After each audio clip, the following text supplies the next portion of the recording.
Hello, welcome to Lovers and Madmen's production of the Trojan Women. My name is Array LaFleur, and I had the joy of producing this show. During the performance, we invite you to take advantage of the YouTube comment section to share love and cast with the cast and crew. And if you do not want to view the comments, you can select the full screen option to view only the video. You can also access our digital program in the description below this video. We also invite you to a post-show talkback that will run for about 20 minutes directly after the show. And even though this is a virtual show, it is still a completely live production. So we ask that you all send a prayer to Zeus to keep everyone's internet working for the next 2 hours. Please also be advised that this show includes references to death, murder, and rape. Before we begin, the story that we are about to tell is a 2,000-year-old tale of enslavement and oppression, but we would be remiss not to acknowledge the injustice that still exists in our world today. In the spirit of healing, we want to take a moment to acknowledge and honor the Potawatomi, Odawa, and Ojibwe tribes, as well as the Menominee, Miami, and Ho-Chunk nations, the original people of the land upon which Northwestern University stands, and the over 100,000 Native peoples still residing in Illinois today. Furthermore, we recognize that America, as we know it today, was built at the often fatal expense of forcefully enslaved Black people. We acknowledge and remember those who did not survive the Middle Passage, those who were beaten and lynched at the hands of white Americans, and those who died and are still dying while fighting for their freedom. We acknowledge that while fighting for their own lives and civil liberties, Black people, much like the women in this show, have envisioned a world that will be better for all of humanity. Thank you, and we hope you enjoy the Trojan Women.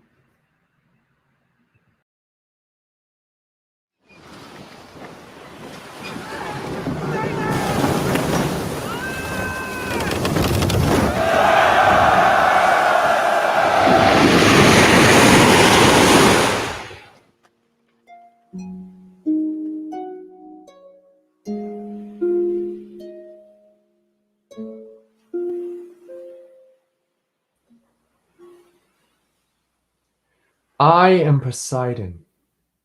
I come from the deep brine of the Aegean, where the Nereids dance in circling courses on faultless feet. Ever since the day that Phoebus, Apollo, and I with straight rule set down the enclosing towers and stone walls in this Trojan land, my heart has loved these Phrygians and their city. But now the city smolders, toppled, sacked by Argive spears. Pallas Athena willed what Epeus devised. The man from Phocis wore Parnassus looms.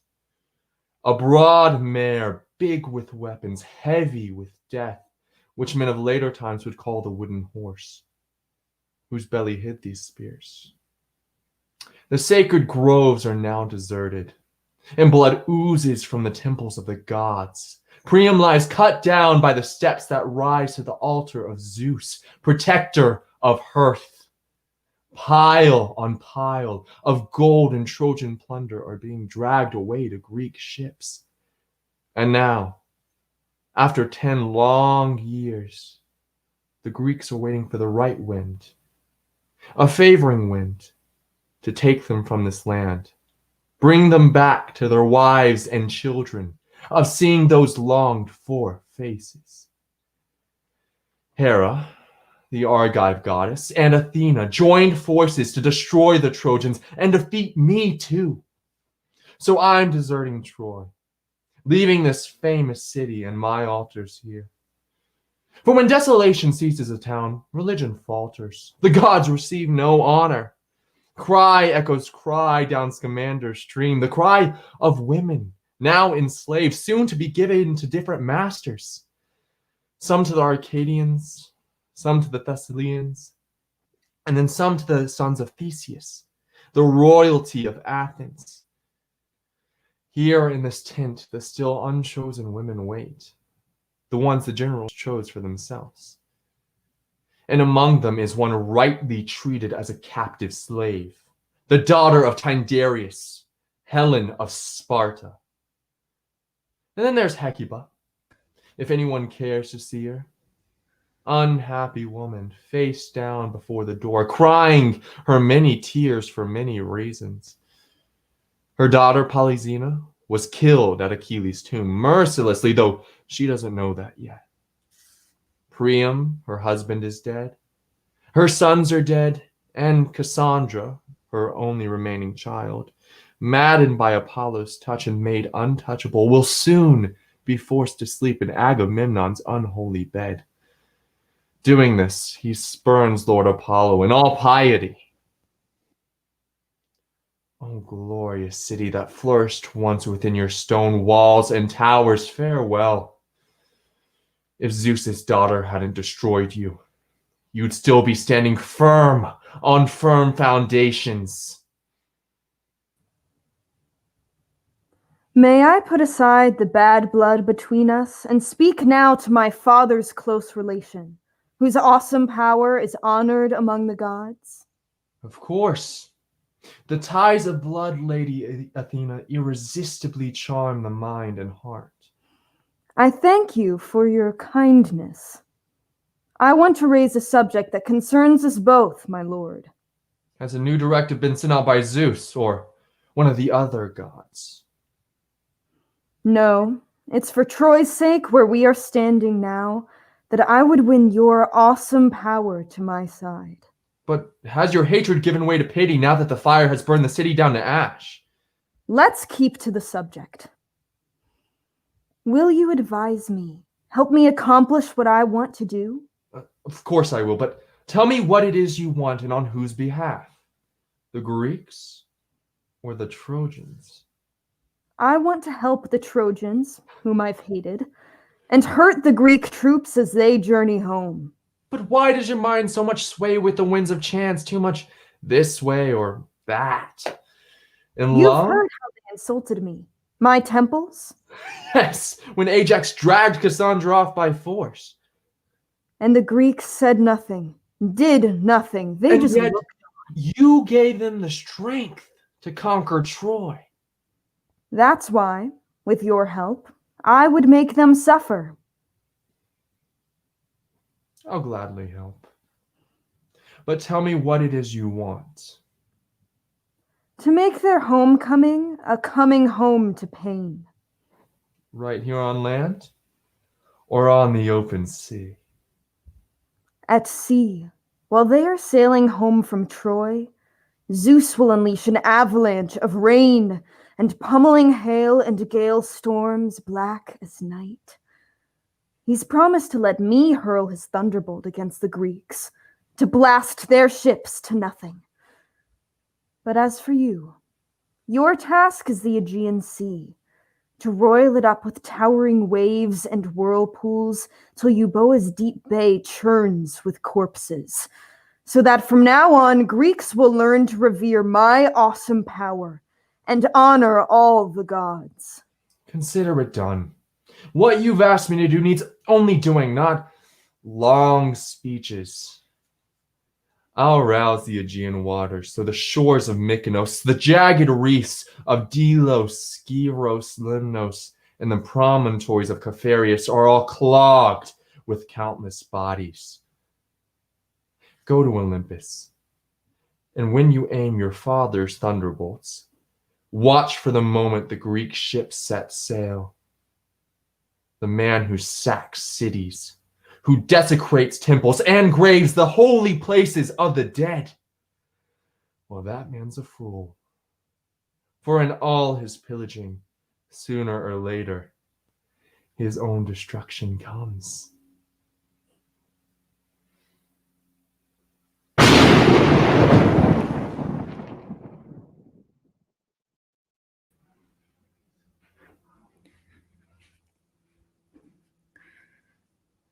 You wretch, lift up your head.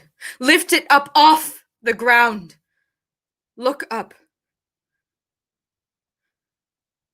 The Troy before you is no longer Troy. The queen of Troy is queen no longer. This is the changing fortune you must bear. Bear it. Sail with the hard current of the strait. Sail with destiny. Don't steer your life's prow back into the heaving waves. Sail as you do and have and will on the winds of chance. I, what's not to mourn for in my misery? My homeland gone, my children gone, my husband. And you, too. Ancestral glory, all that opulence. You added up to what? To nothing. So why be silent now?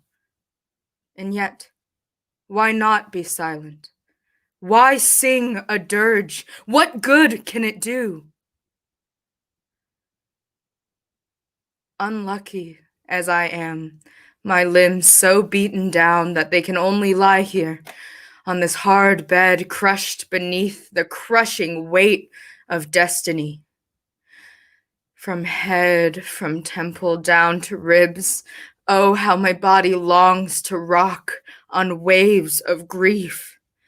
The spine keel tilting side to side in rhythm to this long lament.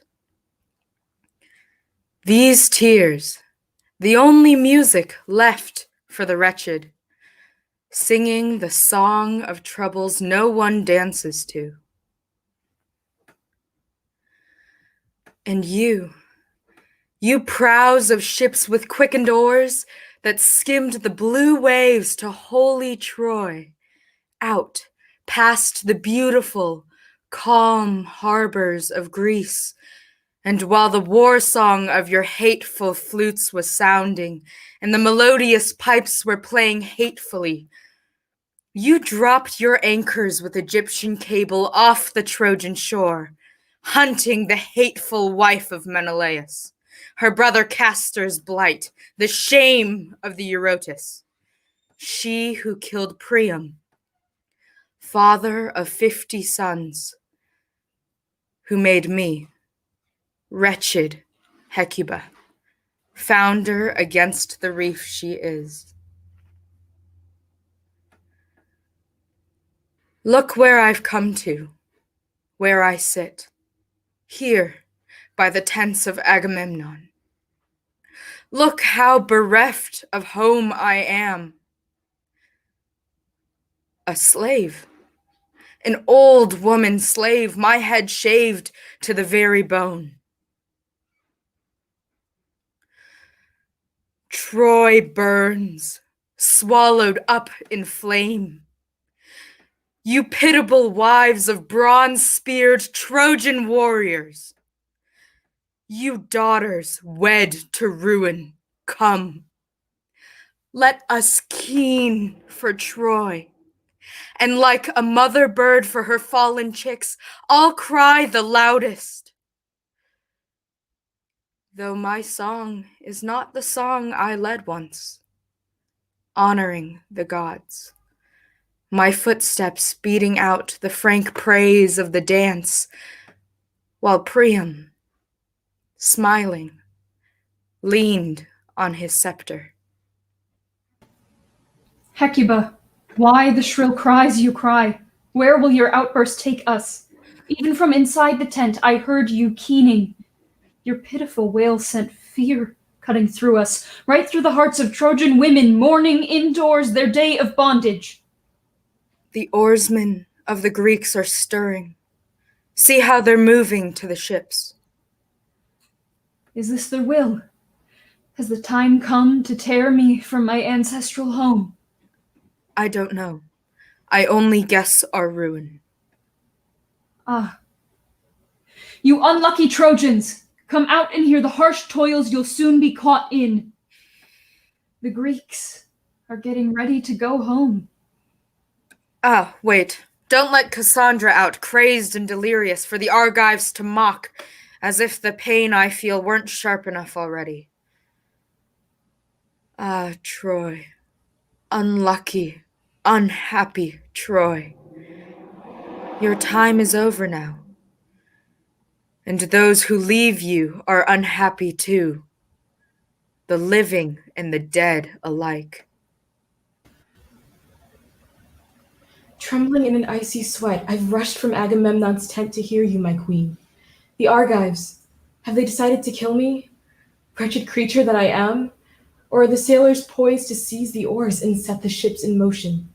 My child, I awoke at dawn, my spirit racked with panic, Has terrified. the herald come yet? Whose wretched chattel am I to be? We'll learn that any moment now. Who'll take me, Argive or Phaeon? Will I, poor wretch, be going to some island far from Troy? Oh God, whose slave shall I be? Where in this wide world shall I live my life out? Doing drudge work, stooped, mechanical, a less than feeble token of the dead. Shall I be a guard, stationed at their doors, a nursemaid to their children? I, who was once the queen of Troy. Aye, our ruin lies, this brutal outrage. What dirges you could sing. Never again to lead the whirling shuttle over and back across our Trojan looms. Never again to see our parents home. I see it for the last time now, and know that I have even greater suffering in store. Dragged to some Greek's bed, oh, I dread that night, that fated dark. Where bent under the weight of water, I'll be forced to draw at Pyrrhene's sacred fountain. If the choice were mine, I'd choose the land of Theseus, so blessed and famous, but not know, never for a moment, the swirling river of Euripedes, detested home of Helen, where I'd have to lower my eyes to Menelaus, scourge of Troy. Word too has reached me of Peneus' hallowed ground, glittering navel stone of Mount Olympus, dense with fruits and riches, and where I would go if I couldn't go to Theseus's holy land. I've also heard the land of Edna, stronghold of Hephaestus, across the sea from Carthage is renowned for the garlands it has won. And I've heard there's another country near the Ionian Sea, where the shining river Crethus nurtures with water, so blessed it dyes the hair of those who bathe the red gold, and makes the men of that place strong and happy.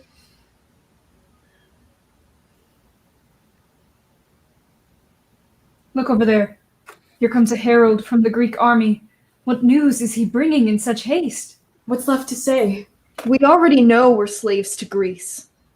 Hecuba, I can call you by name because I've come so often as a herald from the Greek camp. I'm Talthybius. Surely you remember me from the times before. I've come with news for all of you. Aye, it's come at last, dear friends, what we have feared. If what you feared is your sign lots, yes. Is it Thebes, dear God, or some Thessalian city? You've each been given to separate masters. Who is given to whom? And who among us now, which Trojan women will find happiness? No, I'll tell you, but you have to ask the questions one by one, not all at once. My daughter, my poor girl Cassandra, tell me then, who's taken her? Who's she been given to? King Agamemnon has picked her for his prize. A queen's child, to be a slave to that Spartan queen. Gods, how could my misery get any worse? No, not a slave, but a mistress, a bedmate. Cassandra, Apollo's virgin, she to whom the gold-haired god has given the gift of never marrying. Desire for the god seeds, girl, cut deep. My child, hurl down your holy laurel branches and strip your body of the sacred wreaths you wear. She'll attain a king's bed. What could be better? And what of the child you took from me? My little girl. Where is my youngest? What have you done with her? Do you mean Polyxena or someone else? Yes, Polyxena. Her fate has bound her to whom? She serves Achilles' tomb. That's the decree. She, guarding a tomb. Ah, a child I bore. What's this, my friend? Some law established long ago? Something decreed by custom among the Greeks? Think of your daughter as happy, free of trouble. What do you mean she's happy? Is she still alive? She's following her fate. Her cares are over. And the wife of Hector, fierce in arms, Andromache, that poor girl, what befalls her now? With whom? Achilles' son has picked her for his prize.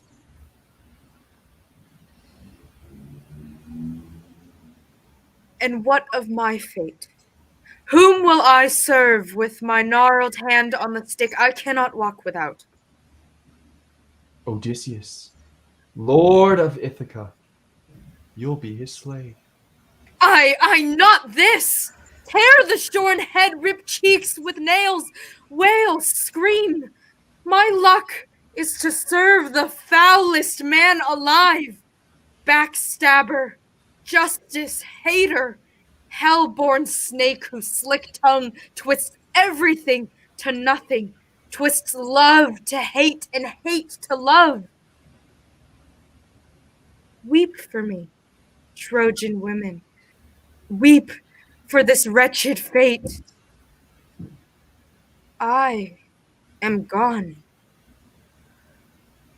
The worst of all possible lots is mine. Your fate is known, my lady. But what of mine? Who'll be my master? What Achaean, what Greek? You servants, go inside and get Cassandra, so I can turn her over to the commander, and then divvy up the other women prisoners to the generals who drew their names. What now? Some torch flame bursting inside the tent. Have the women set their rooms on fire? Or have they set fire to themselves, burning themselves to death, the way free spirits like to find this when they find news like this unbearable? Open the doors right now, right away! I fear what they do will rile the Greeks and I'll get blamed. There is no fire. No one is burning anything. It's just my daughter, Cassandra, delirious, running out to us. See how I lift the torch? How I wave it, whirl with it? How my reverence for this sacred precinct flares? Oh, Lord Hymenaeus. Hymen, how blessed the bridegroom, how blessed the bride, blessed by a royal wedding soon at Argos. Hymen, Lord Hymenaeus. And mother, while you weep keening day and night for my dead father and our beloved country, it falls to me to set the torch fires blazing at my own wedding, to make them blaze in a wheel of radiance that lights the way for you, Hymenaeus, and you, Hecate, as is the custom for a young girl's marriage. Step high and lead the dance, you high and you hoy, just as we did before in glad times when my father lived. You lead the dance, Apollo. You lead it as I, crowned with bay leaves, offer sacrifice in your temple. Hymen, oh Hymenaeus, and mother, you too, lead the dance, join in it joyously, and turning as I turn, now here, now there. Sing out the wedding song. Yes, celebrate the bride with blessed chants and clapping hands. Come, Trojan daughters, in all your finery. Sing for the husband fate has chosen, I lie down beside. My queen, can you calm her delirium before she dances off lightly to the Greek camp? O Hephaestus, holder of the wedding torch, The torch you hold here burns with misery, the opposite of all I ever hoped for.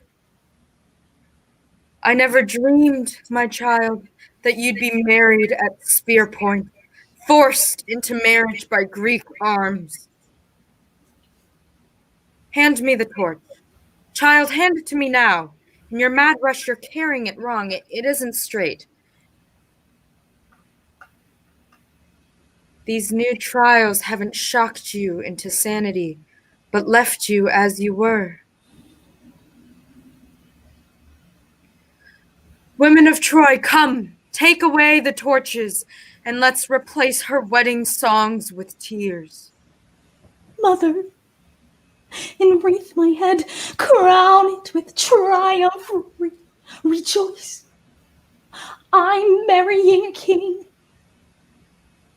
Escort me, and if you think I'm dragging my feet, push me, force me forward, for if Loxias is still Loxias, the great Greek leader, Agamemnon marrying me will make a marriage more disastrous than Helen's. Our wedding night will be a night of death and devastation for his house. I'll kill him. I'll avenge my father and my brother's blood.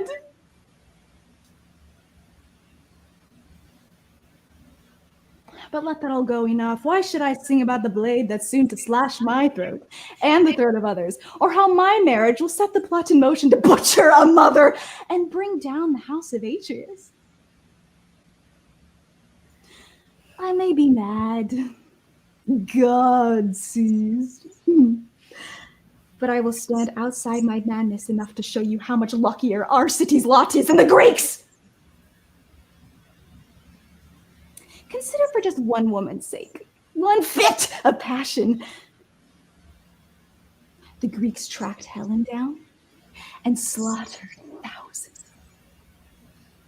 Consider, too, how clever he was, the general who slaughtered what he hated, sacrificing the sweetness of his child at home to his brother. For one woman's sake. A woman who wasn't taken off by force but went freely. And when the Greeks at last came to the Scamander, all along its banks they were cut down one after another. Though no one had been menacing their homeland, raiding their borders, scaling their high-walled cities. And those the war god caught never again got to see their children, nor had their bodies wrapped in winding sheets by wives' hands. They all lie buried in a foreign land, while at home it goes no better, for their wives die widows and their parents childless. The old to raise their children up for what? So there would be nobody to tend their tombs with offerings of blood. This is the praise their armies earned. Silence better suits such shamefulness. I never want my muse to be a singer of nothing but disaster. Now think about the Trojans. Consider how they have by far the greater glory. They died defending their homeland, and those the spear cut down were carried home by loved ones who by right prepared their corpses for burial and buried them in their ancestral earth's embrace. And those who fought and lived found comfort day by day at day's end with their wives and children, pleasures the Greeks no longer knew. And even Hector. You think his fate so terrible and cruel. The truth is, though he's dead and gone, he wouldn't be the Hector that he is now to all the world if the Greeks had stayed home, if they had not invaded. Who would have known or seen how brave he was? And Paris, too. Whom would he have married? Not Zeus's daughter, just some nameless wife.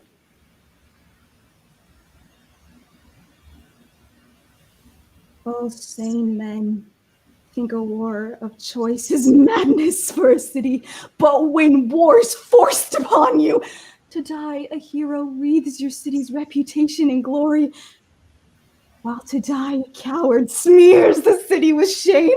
There is no need then, mother, to shed tears over our country or my marriage.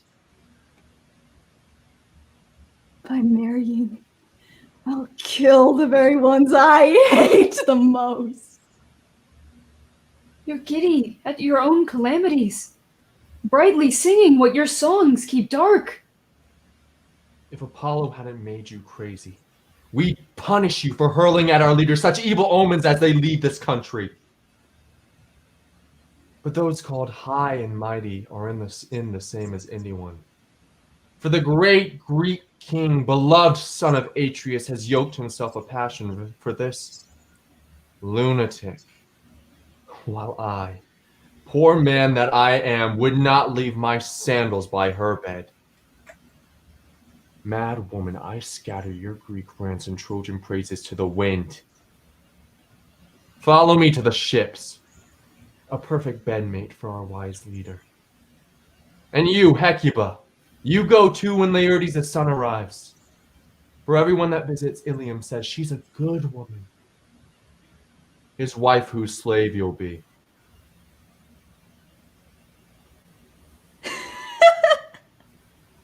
This servant is too clever for his own good. Why do we flatter them with the name of herald when all the world hates them, knows they're nothing but factotums, lackeys, lapdogs of tyrants and state? You say, my mother will go to Odysseus' palace, and yet Apollo in his own words told me she'll die right here at home. I won't say more. Why should I reproach her with the rest? Odysseus, though, the fool, he thinks his trials are over, but what's in store for him will make my suffering and the suffering of Troy seem like a paradise by comparison. After 10 years here, he won't come home for 10 years more. He'll have to face the whirling terror of Charybdis on the narrow strait and the moody mountain-dwelling Cyclops who rips raw flesh from the bone.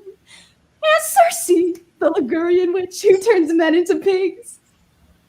And he'll be shipwrecked too on the heaving sea and feel desire for the lotus and hear the bloody flesh of the sacred oxen of the sun sizzle an unholy sickening sound. He'll go into the underworld alive, and after troubles on the sea, he'll find his home infested with even more troubles.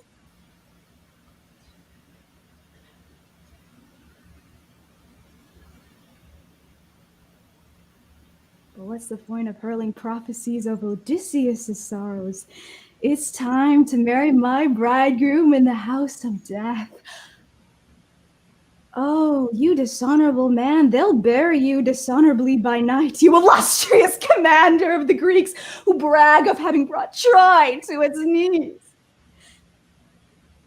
And me, they'll slash and dump in some ravine where runoff from the rain will wash my corpse out by the grave of my beloved bridegroom.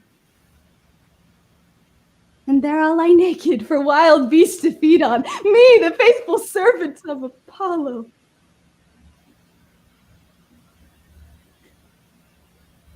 Farewell. You fillets of the god I love so well. You emblems of awe. I've left for good the festivals in which I so rejoiced. O Lord of prophecy, see how they go. Ripped from my body, my still untainted body. How I scatter them to the winds for you, O Lord.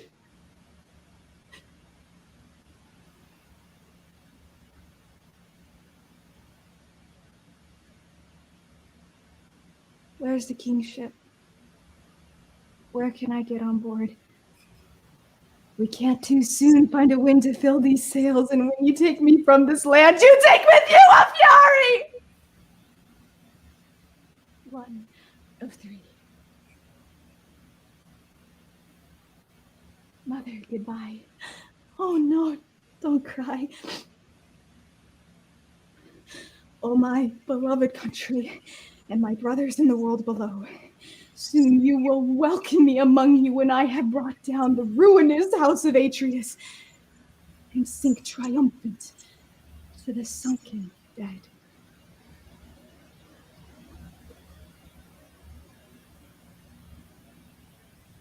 Caretakers of her aged Hecuba, can't you see your mistress sprawled on the ground, not saying anything, not even groaning? How can you let someone so old, so venerable, just lie there? Lift her, you wretches, lift her up! No, women, leave me lying where I've fallen. An unwanted kindness is no kindness at all. Is it any wonder I should faint from all I suffer and have suffered, and for all the suffering still to come? Oh gods, you useless allies in a time of need, and yet we're helpless not to call on them whenever trouble strikes.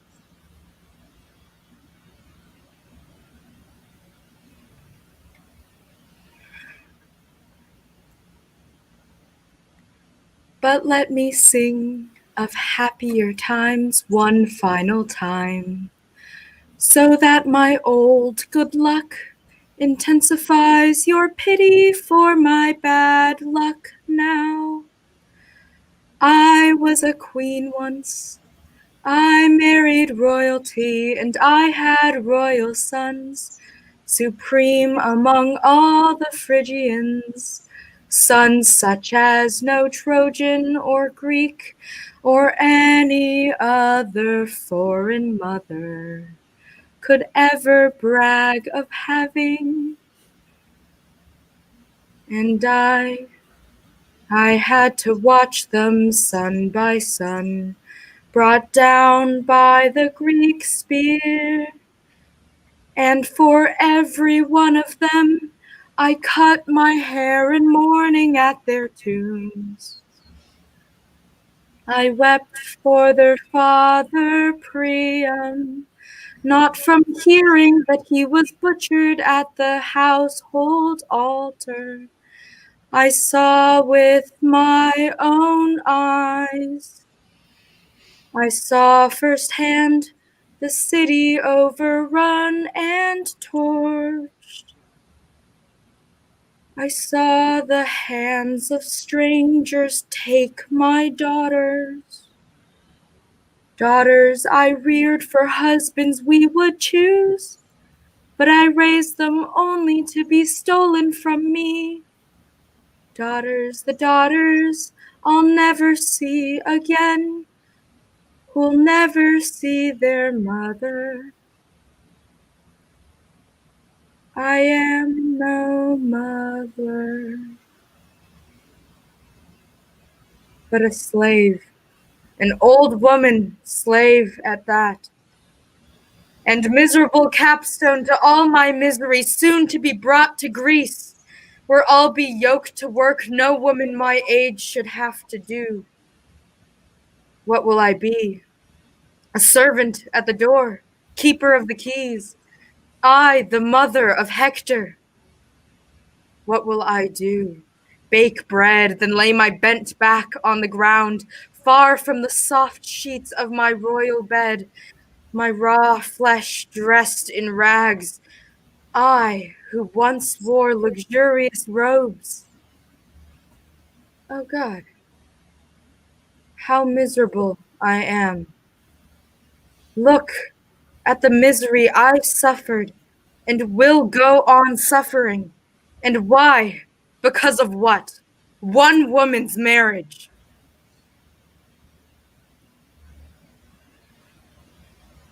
Cassandra, my daughter, you breathed your inspiration from the gods.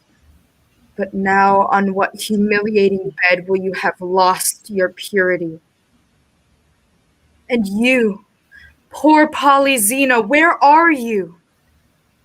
So many children, and not a single one, not one of them is left to ease my pain. Yet you would help me to my feet. For what? What's left to hope for? Guide my shackled steps that glided once so easily through Troy. Lead me to the straw mat on the ground, the pillow of heaped stones where I'll lie down and cry myself into oblivion. Never mind how rich a man may be. Don't call him lucky till he's dead and gone. Sing, muse, sing of Ilium, sing full of tears a death song in a new key, in a strange key, for I will sing a note for Troy about my own destruction. How I was made a wretched slave by the four-wheeled horse the Argives left there at the gate, by the hidden thunder of spears inside it, fine harness of gold lightning all along its cheeks. Our people on the Trojan rock, rejoicing, shouted, our troubles are over.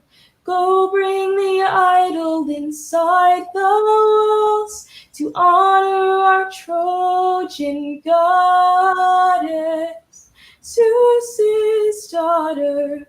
Go get it now. And who among us, what young girl or old man, didn't run from their houses to sing and dance around the horse in their enchantment at their own death in disguise? And all the Trojan people, all of us, swelled to the gates to bring the gleaming treachery of mountain pine wood to the goddess, a gift of Troy's destruction for the virgin goddess of the deathless horses. And the crowd parted before the looming hull of that ship, the country's death ship, tugged by bright ropes to the stone floor of Athena's temple. And when at last night's blackness fell over their jubilant work, the Libyan flute played Trojan melodies while girls lifted their feet in joyous dance and joyously raised their voices in song. And later at home, the blaze of flickering torch fires cast a gleam through the darkness of happy sleep. And I too sang in the palace, sang and danced in honor of Artemis, the mountain-dwelling daughter of Zeus. Then, suddenly, everywhere throughout the city, the same blood-soaked cry, as children cower behind their mothers, trembling, clutching their mothers' dresses, their only shield as war came stalking from his hiding place. The handiwork of Pallas, Trojans butchered at the altars, husbands beheaded on the desolate beds from which the wives were taken to bear sons for Greece. Troy's last humiliating pain.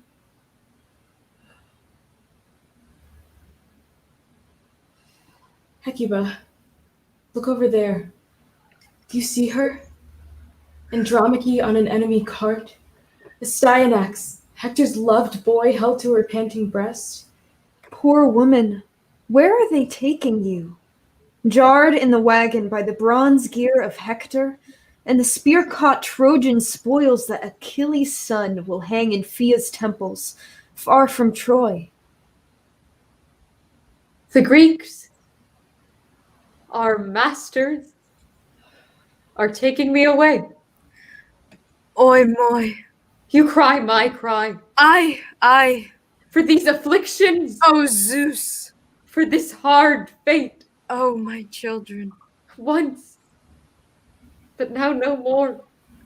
Our Troy, our power lost, all lost. Miserably. And all my high-born children. God. Oh, God. And all my Sorrows. pity our cities, Destiny. now sunk in smoke. Come back, my husband. My son's a shade, my child. It's to a shade you cry. Protect me. Scourge of the Greeks. Firstborn of Priam's sons, who once were mine. I want to die. I can't control this longing. This is our fate, sad one, this anguish. For my lost city. Pain crushes pain. Because the gods hate us. Your son eluded death and in a cursed bed brought down Troy's towers. And now the mangled, blood-soaked bodies lie sprawled at the feet of Pallas Athena for the vultures to carry. Piece by piece away. Your son, Paris, alone, yoked Troy to slavery. Oh, my homeland, my unhappy homeland. I weep for you, abandoned. You see your bitter end come round at last. And I weep too for the house where I bore my children. Children. Your mother has no city, no children either. What misery, what sorrow. Our house now is just a wealth of tears. At least a dead man is immune to grief. Only tears can soothe the afflicted. Tears and dirges sung to the melodies of grief. Mother of the man whose spear cut down so many Greeks. Look at me. Do you see this? I see the work of gods who build up towers out of nothing and sweep away like nothing towers we think no one could ever topple. My child and I are spoils now being taken away. A mere loot. Nobility in the great turning of the wheel become the slaves of others. Necessity's a terrifying force. Just now, Cassandra was taken from me, ripped from my arms. A second Ajax, for a second time, it seems, is threatening your daughter. And yet, more suffering lies in wait for you. I know. There's no end to my suffering. Evil elbows evil all around me. Polyxena's dead. Killed on Achilles' grave. A final gift to him. A corpse to a corpse.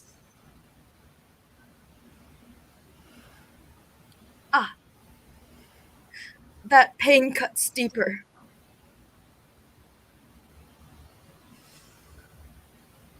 So that's what he meant, Talthybius. His riddling words have all come clear. I was there. I saw her myself. I climbed down from the cart and covered her body with robes and wailed and beat my breast.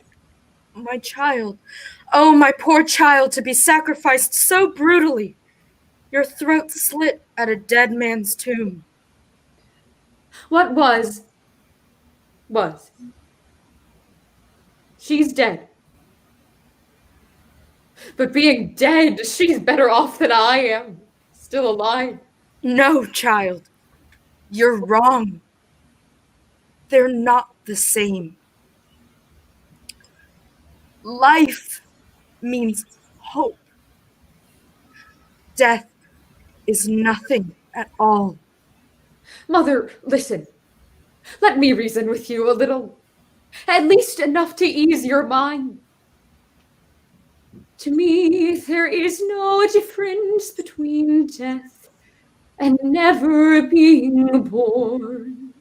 And death is better by far than living a life flooded with pain. For death ends every suffering. But a man who falls from good luck into bad luck suffers doubly from the fall and from remembering the good luck that he's lost. Polyxena's dead. But it's as if she never lived at all, for all she knows of what she once went through. I set my sights high for the highest honor, but having hit the target, I fell short of the happiness I thought I'd won by working hard in Hector's house, doing whatever custom says the woman not to do. Whether or not all women should be blamed for this, I kept inside and made sure my house stayed clear of the gossip that passes for cleverness among women. My mind was my only teacher, and content to follow its lead. I held my tongue, deferring to my husband when he spoke, turning my head with tranquil countenance. And I knew where and when to have my way, when I should yield. And yet the reputation I worked so hard to earn was the very means of my destruction. For my good name reached the Greek camp, where Achilles' son, no less, chose me as his wife when I was captured. Now I'll be a slave in the house of the killers of my kin. So tell me, what do I do if I erase the memory of my beloved Hector and give my heart to my new husband? I'll betray the dead. But if I don't submit, he'll hate me. I'll be hated by my master. I know it's said one night in a man's bed is enough to turn a woman's hate to love. But I despise a woman who casts away old love and loves again so easily. Even a young mare taken from her stable mate will buck and whinny when you yoke her. And yet a horse is just an animal, a dumb, unreasoning beast, so far below us on the scale of nature. But you, my Hector, my beloved Hector, you were everything I ever wanted in a husband. Strong in intellect, unsurpassed in wealth, rank, courage. My first and only love. You took me, still a virgin, from my father's house. And now you're dead. And I am being taken far away to Greece, a prisoner in a ship's hold, just a slave. Can you see, Hecuba, that Polyxena's death, which makes you weep, doesn't compare with what I have to suffer? Even slim hope, last refuge of all others, is denied me. I can't fool myself, however pleasant it would be to do so, that I'll ever be happy in this world again. You suffer what I suffer. Telling your troubles, you teach me to know my own, how deep they are. I've never in my life set foot on a ship, but I've seen paintings and heard people talk, so that I know that when the wind is soft and steady, the sailors are all eager to embark, one ready at the helm, one at the sails, and one to scoop the seeping bilge. But when the sea heaves its rough weight across the deck, they scurry from their posts, and the ship goes where the waves toss it. So it is with me. Troubles swell on gathering troubles so fast, so deep, I can't describe them. Words fail me in the onrush of waves the gods keep sending. But child, my child, what good can mourning Hector do him now? Your tears won't bring him back. Bow down to your new master. By your behavior, lure him into love. This way, you'll help us all. You'll please us all. You'll see my grandson safely into manhood. And maybe his descendants will come home to Troy and bring the city back to life.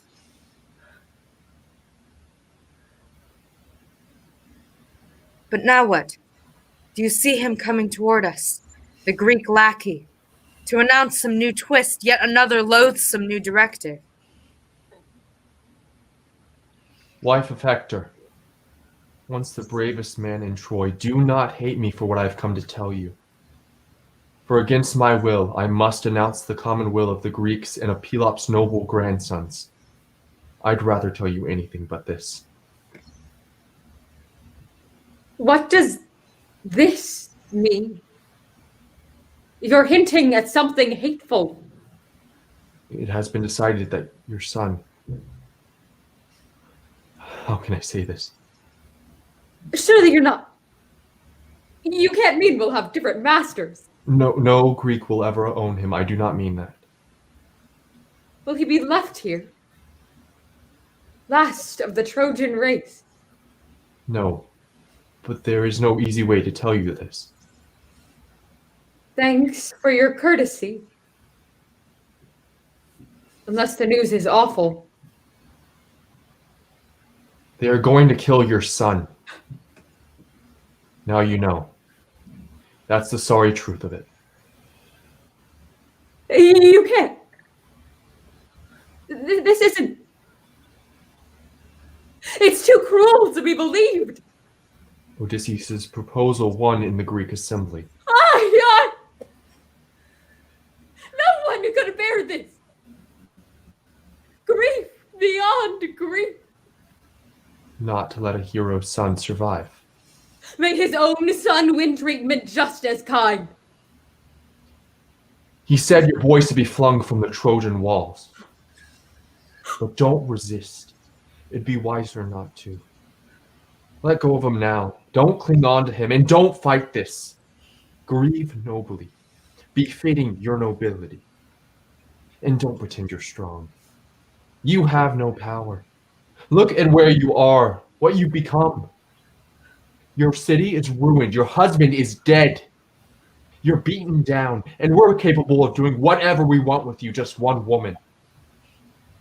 Don't struggle anymore, and don't provoke us, or make things worse by cursing at us. For if you make us angry, the army might decide to show this son of yours no mercy, leaving his corpse unburied. But hush now. Shoulder your troubles as you should. You will not leave your child without his right of burial, and in the end, the Greeks will be less cruel.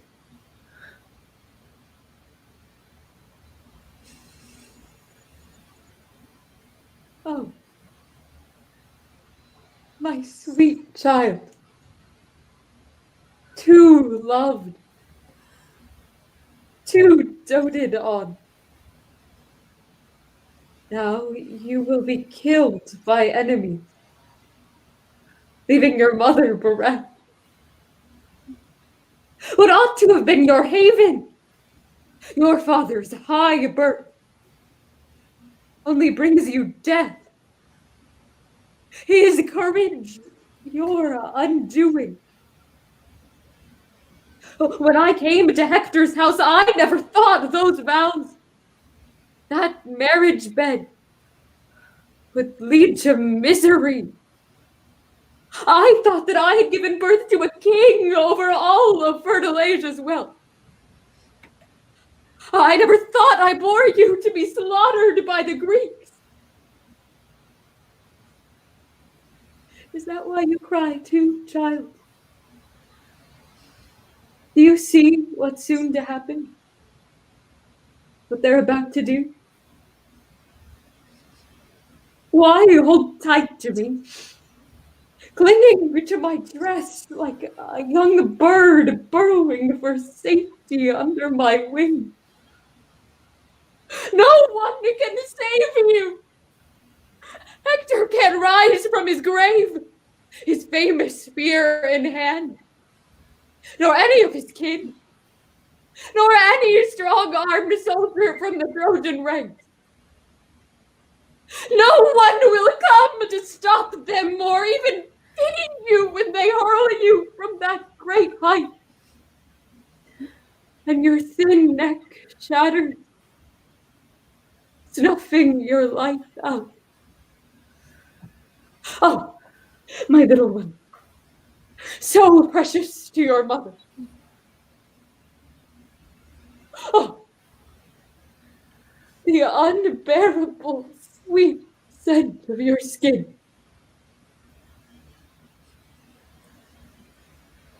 So it was all for nothing that I suckled you at this breast and swaddled you and fussed and worried, wearing myself out.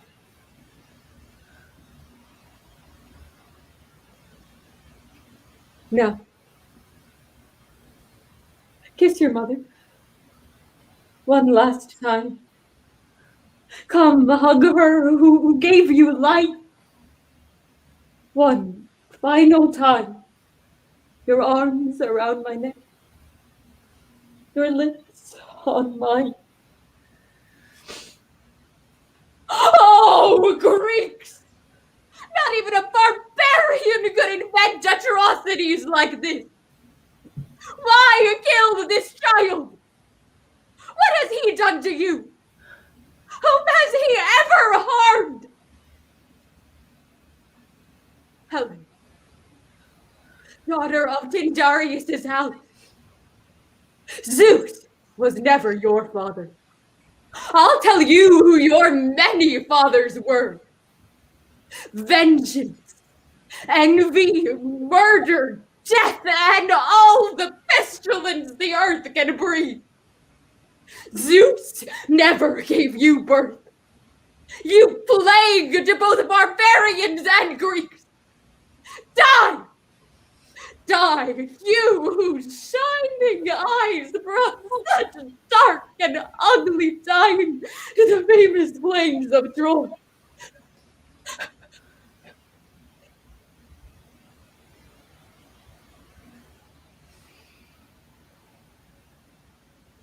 But go on. Take him. Carry him off. Hurl him to his destruction. Or even eat his flesh, if that's your will. The gods are surely murdering a mother who cannot save her child from death. So throw some rag around my wretched body and hurl me into the ship's hold. My own child's blood is paving the road I take to this new marriage.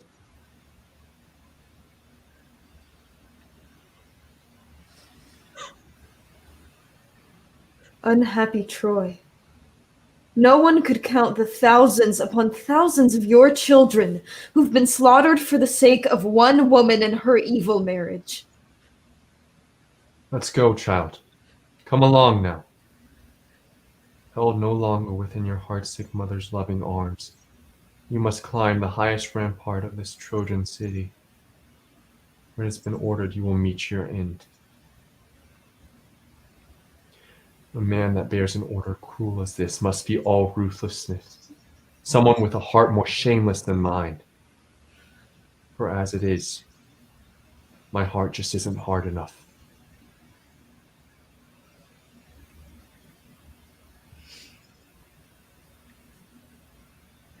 Oh, child, child of my own sad child, your life is being ripped from us, your mother and I.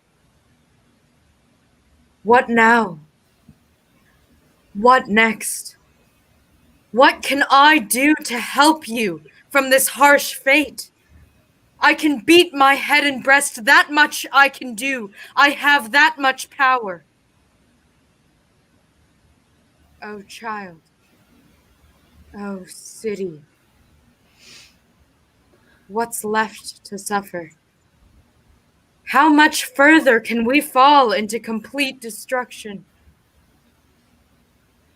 Telamon, king of Salamis, rich haunt of bees, the wave-loud island you settle, island that faces the steep slope sacred to Athena, from which she brought forth the first branch of the gray-green olive, crown and bright splendor to shining Athens. Telamon, you boldly came with Alcmena's son, the archer, to raise Troy, city that was ours only a little while ago. Cheated of the horses he had won, Heracles led out of Greece the flower of its might.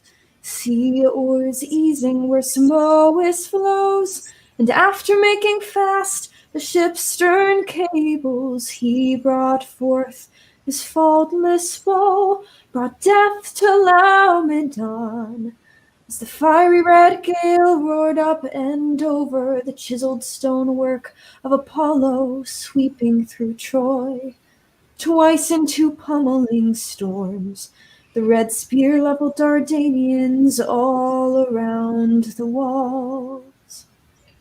Useless son of Laomedon, glorious servant boy, prince among the golden wine jugs filling the cups of Zeus, looking or not looking down upon your native city has burned to nothing, while like a mother bird crying out for its chicks, the beach cries everywhere along its length, crying out for husbands here and there, for children, for palsied mothers too.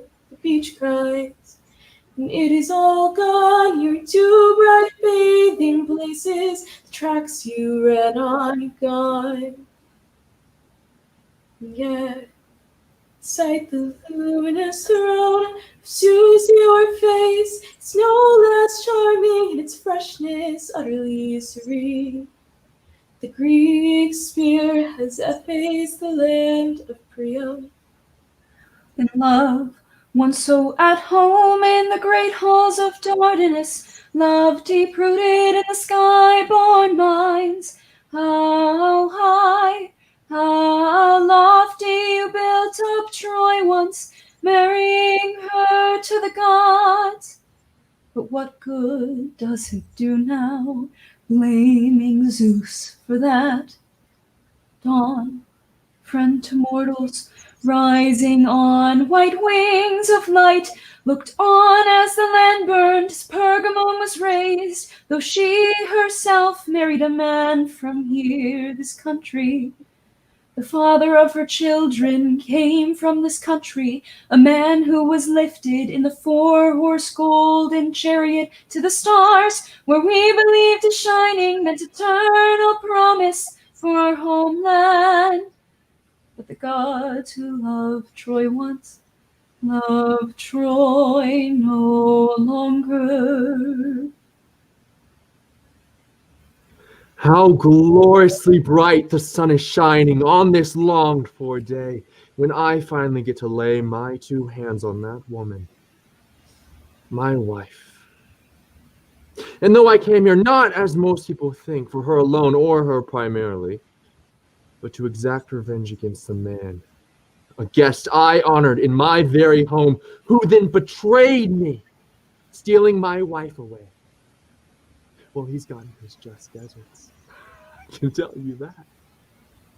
Thank to the gods, the Greek spear was the last thing he and his homeland felt before they fell. But now that's over with. And here I am, for her, the Trojan. I can barely bring myself to say her name, though I was married to her once. She's just another Trojan. A prisoner among prisoners, a slave. And those who fought on my behalf have given her back to me. To kill? Or bring back home alive to Argos if that's what I want to do. I have decided not to bother myself with Helen's death here, but to sail back to Greece and kill her there in punishment for all the friends that fell beside me on the plains of Troy. I'll go and get her. Bring her out. Drag her by the hair so many died for. And when the wind is right, we'll sail back home to Greece. Oh, you who somehow cup the whole earth, yet have your seat upon it. You boundless mystery called Zeus. Whether you are the fixed law of nature or man's mind, whoever you are, I invoke you. For walking your own way in silence, you guide the tangled affairs of men toward the path of justice. Strange way to pray to the gods, if it even is one. You're right to want to kill your wife, Menelaus. But whatever you do, don't look at her. Don't look at her eyes. They ambush with desire. They snare the eyes of men. And as for her, she's hell for cities, burning hell for homes. Her power will trick you into helplessness. You and I, we've suffered from her charm, the way so many others have. We know.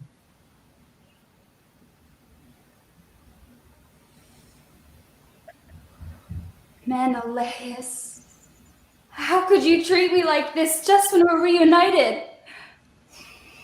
How could you let your flunkies put their filthy hands on me and drag me here?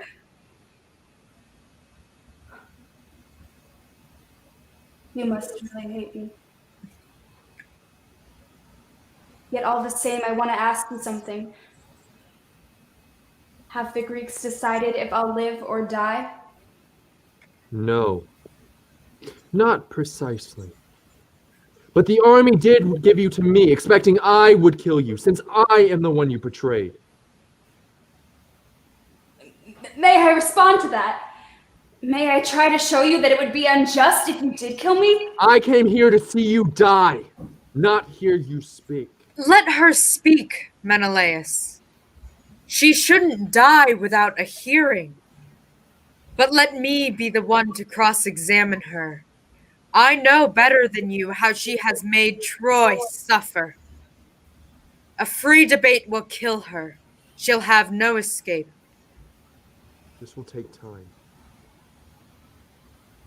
But if she wants to speak, she may do so. Make no mistake.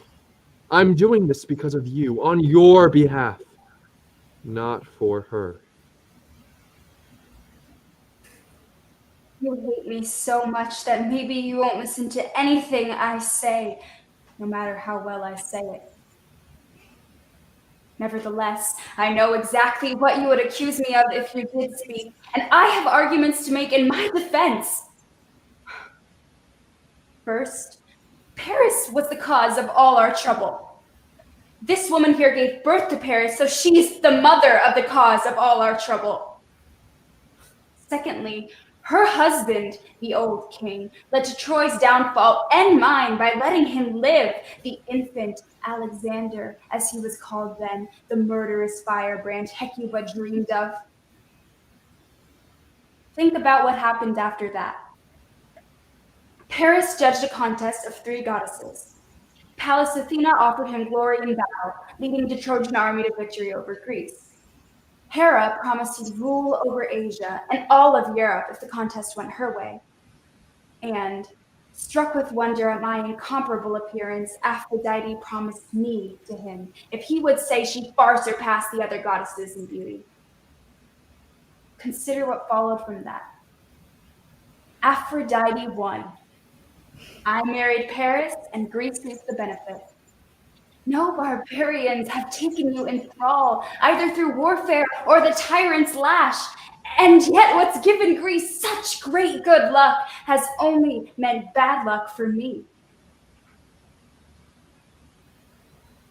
Once brokered for my beauty, I am hated by the very ones who ought to crown my head in gratitude.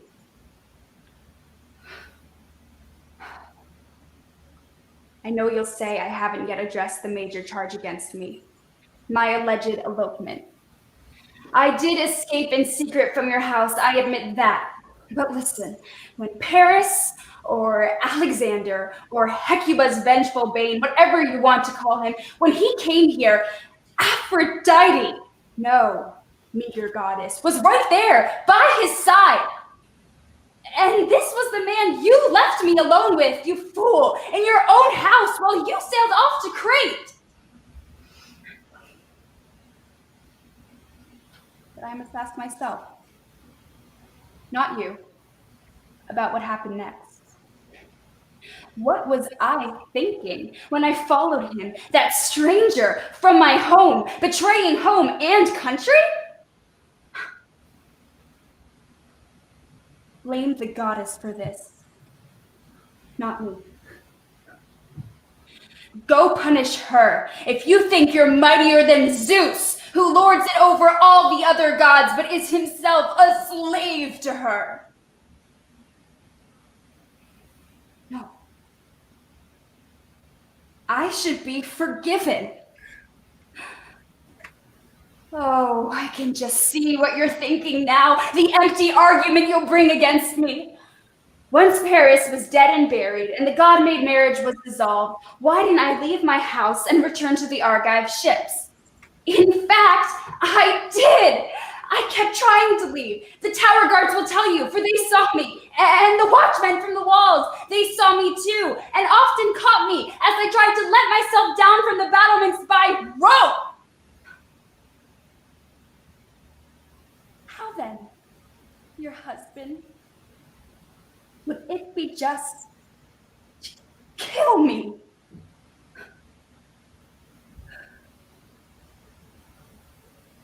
Paris took me by force. I was more slave than bride. What have I won but slavery?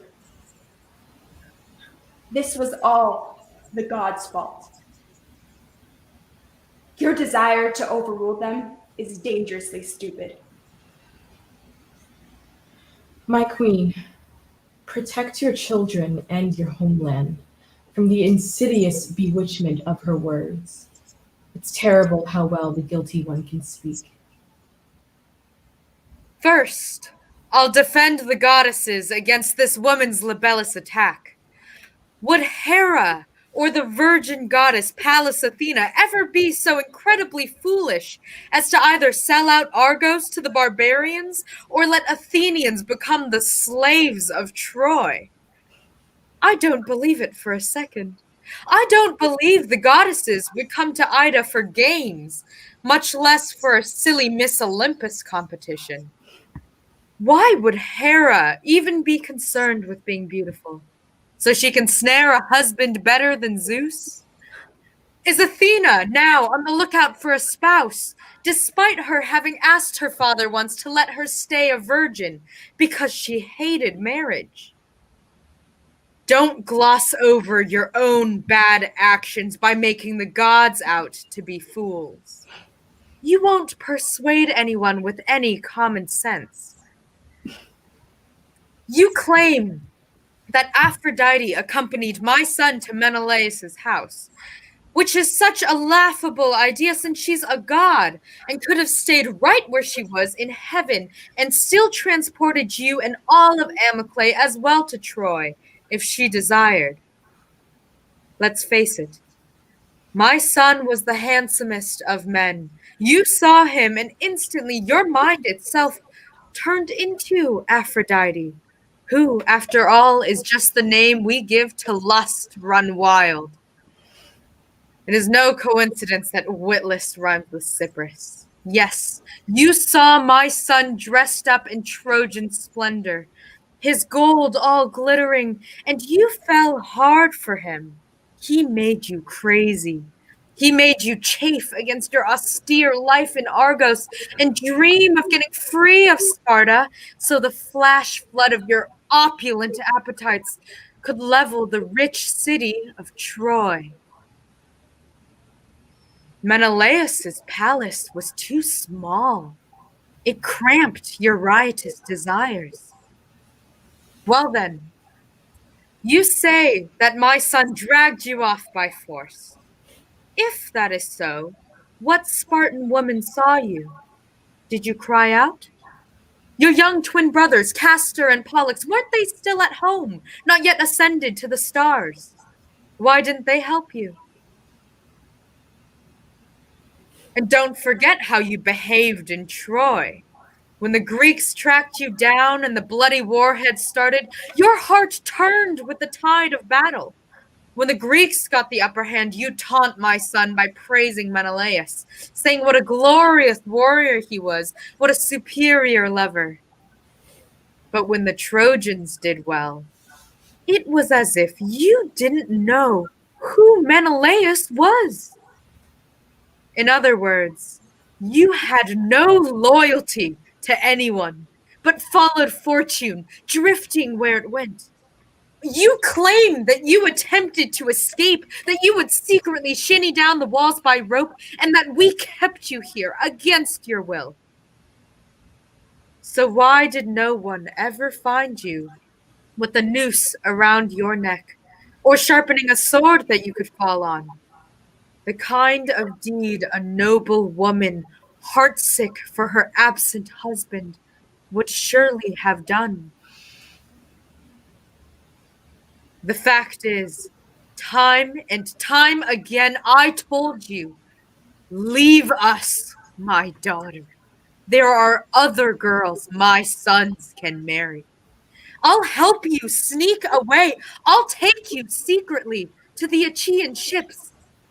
Please end this war between the Greeks and Trojans. You spurned me, spurned my advice. Your need for adoration overran the palace.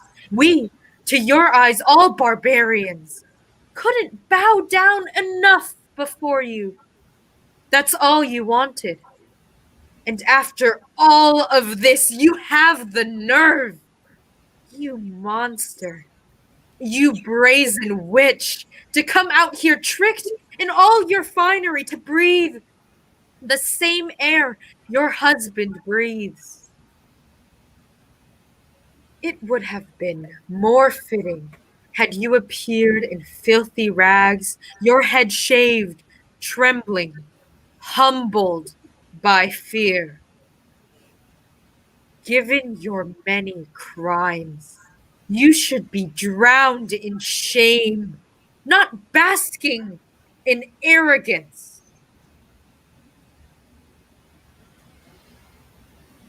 Menelaus, I'm finished speaking. You've heard my argument. Now, crown your country's honor with a deed worthy of your own and kill this woman. you'll make her an example to all other wives, that anyone who betrays her husband dies. Menelaus, do what the honor of your house and all your ancestors demands, and give your wife the justice she deserves. You'll scour from Greece the stain of what she's done, and thus earn even your enemies' respect. I'm completely on your side in this debate. This woman freely exchanged my house for a stranger's, my bed for his. She invokes Aphrodite as a smokescreen. So go you. Go find the people who will kill you by stoning, who will see to it that you pay for all the Greeks' long labors. Revenge at last for all the Greeks have suffered. Dying, you'll learn not to shame or dishonor me. No! I'm on my knees. The gods sent these evils. I don't deserve to die. Forgive me, please. Keep faith with all the comrades she has killed. I beg you, for their sake and for their Be children. quiet, Hecuba! I have not listened to a word she said. I'm ordering my men to take her to the ships. But don't let her sail on the same ship as you. Why not? Has she gained weight? Is she too heavy now? When a lover falls hard, he falls for good. Well, that depends on how the beloved behaves. Still, what you suggest makes sense, and I agree she shall travel on another ship. But when we get to Argos, she will die the wretched death a slut like her deserves. I'll make an example out of her, for all women to be faithful. No easy thing to do, I know. But her death will check their foolishness with fear, even the ones more shameless than herself.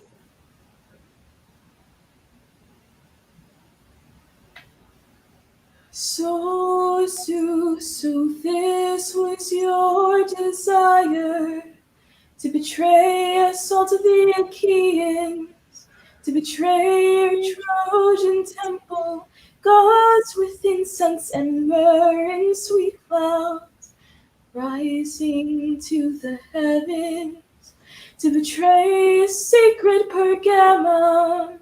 And the ivy darkened draws the valleys of Mount Ida, their rivers bright with snow melt, and the extravagant sweep of sky to the far horizon, cut by the dawn's first ray. This place so luminous and holy. Gone, all your sacrifice is gone. The joyful singing of your choirs in the dark enveloped night-long festivals we made to celebrate our gods gone. The hammered gold figures and the sacrificial mooncakes, 12 in all. I have to wonder, Lord, what you had in mind as you looked down from your astral throne on the collapsing city, on the waves of flames that crashed against it. Oh, my beloved husband, unburied, untouched by lustral water, now you'll wander restless, while I'll be taken from you overseas in a swift ship to Argos, where horses graze. To the sky-touched walls the Cyclops build, and the children crowd to the gates. They press against the glates and cling and call out, "Help me, mother, help me." They call out, crying, "Don't let the Greeks take me away from you, all by myself to the ship's black hull. Don't let them take me to Salamis with its holy temples, or to the high peak of the isthmus between two seas, where Pelops set his palace gates. May Zeus himself hurl down Aegean lightning bolts against the ship that carries Menelaus over the sea. May the god-flung fire split his ship in two, so that one row of oars falls burning from the other. May they all suffer for sending me in tears from Troy, far from my homeland, to slave my life away in Greece, while that one, Zeus, his daughter, holds in her hand the golden mirror girls love to gaze into. May Menelaus never reach his home in Sparta, never warm himself again at his ancestral hearth. May he never reach the precincts of Pitane, the bronze gate of Athena's temple, now that he's got back the shame of Greece, whose outrageous marriage brought devastation here to the shores of Simois. Oh no. A new disaster in the wake of wave after wave of new disaster. Sad women of Troy. Here's the murdered body of Astyanax, hurled like a discus from the walls. Hecuba, only one ship remains. The oars are poised above the salt spray, ready to take back to Phthia what's left of the spoils of Achilles' son. Neoptolemus has set sail already. He heard bad news concerning Peleus. Acastus, Peleus' son, has banished him. That is why Neoptolemus vanished in such a hurry and took Andromache with him. It made me weep to hear her crying as she left, grieving out loud for her homeland, saying goodbye to Hector's tomb one final time, and begging Neoptolemus to bury Astyanax's body. Your own son's son, clung to his cruel death from the city's walls. She pleaded with him to leave the shield here, the bronze-backed shield that terrified the Greeks when Hector warred across his body defending Troy, to Peleus' house, into the very bedroom where she'd become Neoptolemus' bride. She begged him to leave it here, for the child's burial, not in some cedar coffin or tomb hewn of stone, but on the shield itself. She begged Neoptolemus to give the child into your care, so that you can swaddle him in winding sheets and garlands, adorning him the best you can with what little you have left. It is up to you to do this now. She could not, because her master's haste prevented her from burying the body herself. Now listen. When you have the body ready, we'll bury it and set sail. Now do as you're told and do it as quickly as possible. But I have spared you one chore. When we pass the waters of the Scamander, I wash the little corpse of its wounds. And I'll even break the ground now and dig a grave for him, so that together, you and I will finish these last chores and set the ship firm on the path for home.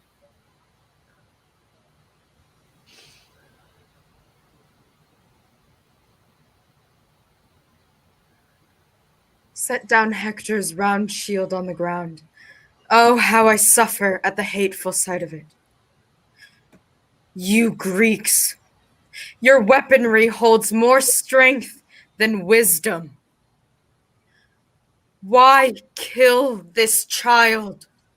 Why slaughter him in such a new and brutal way? What were you scared of? That he might one day make Troy rise again? If so, your vaunted strength amounts to nothing. For even when Hector was at his peak in battle, with thousands of comrades fighting by his side, we still fell. All of us, one by one. And now that the city's gone and we're all destroyed, you're still afraid of him, this little child. I loathe this fear no reason penetrates. And you, beloved child, how miserably you've died. If you had grown to manhood and had married and come into possession of a kingdom godlike in power, and only then had died, defending the city, we could have said you lived a happy life. That is, if happiness resides in things like that. But no, however much you may have been aware of what your heritage would be, you never lived to know it. You never lived to make it yours. Instead, your father's walls, the battlements Apollo built, have ripped the curls from your head. The curls your mother fussed over and kissed. The skull now broken, bright blood gushing out like wicked laughter between the bones.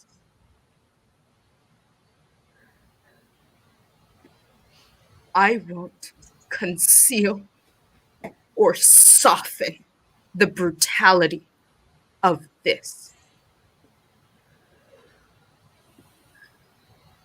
Your hands, so sweetly like your father's, hang broken at the joints. Look at them. Look at the sweet lips that made great promises to me. Promises they couldn't keep, child, as you stood clinging to my dress and said, "Grandmother, I'll cut you my thickest lock of hair when you die and bring my best friends to your tomb and say goodbye to you with all my heart." But it is I who say goodbye to you, who bury you, poor boy, and you so young, and I so old. An old, heartbroken woman without a child, without a city. Oh God, what were they for, all those embraces, all the daily, nightly coddling of you? They've come to nothing. What kind of epitaph would any poet write upon your tomb? The Greeks were terrified of this little boy, and so they killed him. What a shameful indictment of Greece that epitaph would be. No, child, no. You haven't won your father's heritage, but you'll possess, if only as a coffin, his bronze-backed shield. Oh, shield that Hector held, that guarded his thick arm. He cared for you so well, and yet you lost him.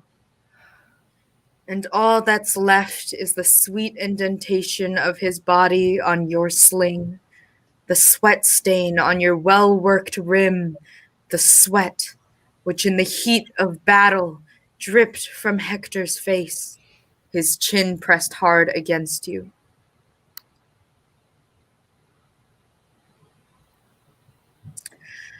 Come now, time to adorn the wretched body, as much as we can, given our circumstances. Fate won't permit us to do a lot for him. But what we have, he'll get. That man who feels safe in his blessings and rejoices is a fool. The way of fortune is to leap about in all directions like a wild man, and no one controls his happiness for long.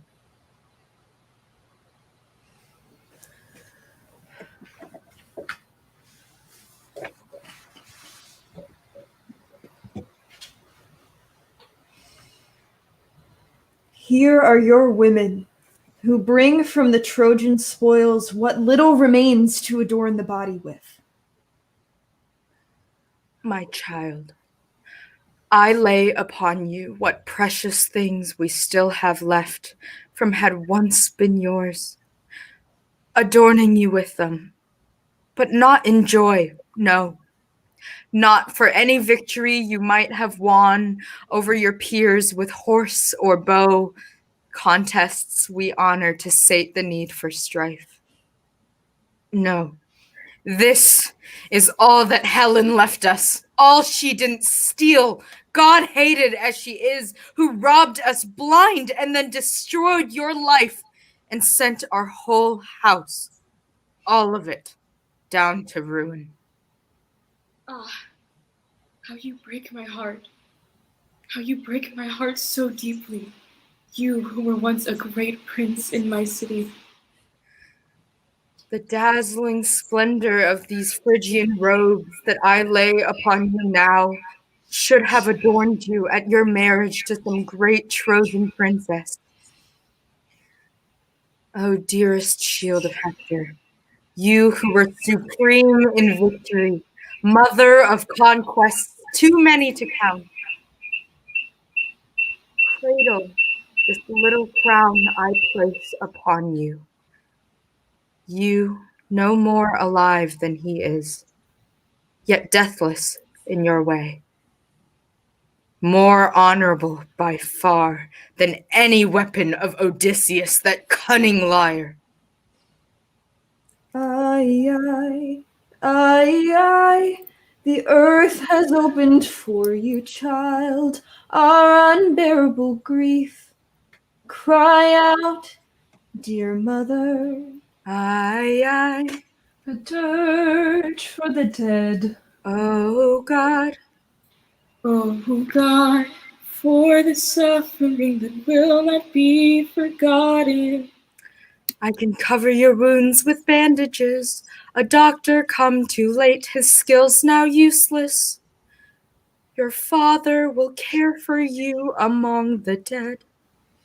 Beat your head, your face, beat it over and over, the way the oarstroke beats the water. Dear women, Hecuba, cry out whatever is in your mind. so in the end the gods did nothing for us. Anguish and more anguish is all they ever brought.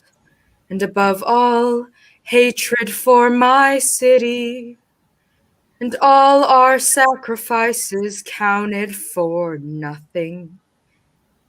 And yet, if God's fist hadn't battered us to nothing, what fame would we have had? We would have lived unsung, unknown in song by those to come. Go bury the corpse now in its paltry tomb. It has what flowers it needs. And anyway, what difference can a flowery display make to the one who's dead? Adornments like these are only the cheap solace of the living. Io. Saddest of all mothers, all your fine hopes have been mangled and torn apart inside you. High birth, vast wealth. Child, you nonetheless died miserably. But look now, up there, men on Ilium's high walls, swinging torches whose flames gather and swell in waves like burning water. This can only mean more misery for Troy.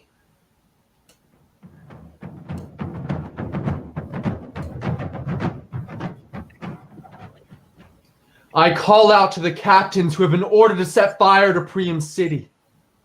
Don't let the flame rest easy in your hand, but hurl the fire now, so that when Ilium's citadel crumbles and falls, we'll gladly at last return home back from Troy.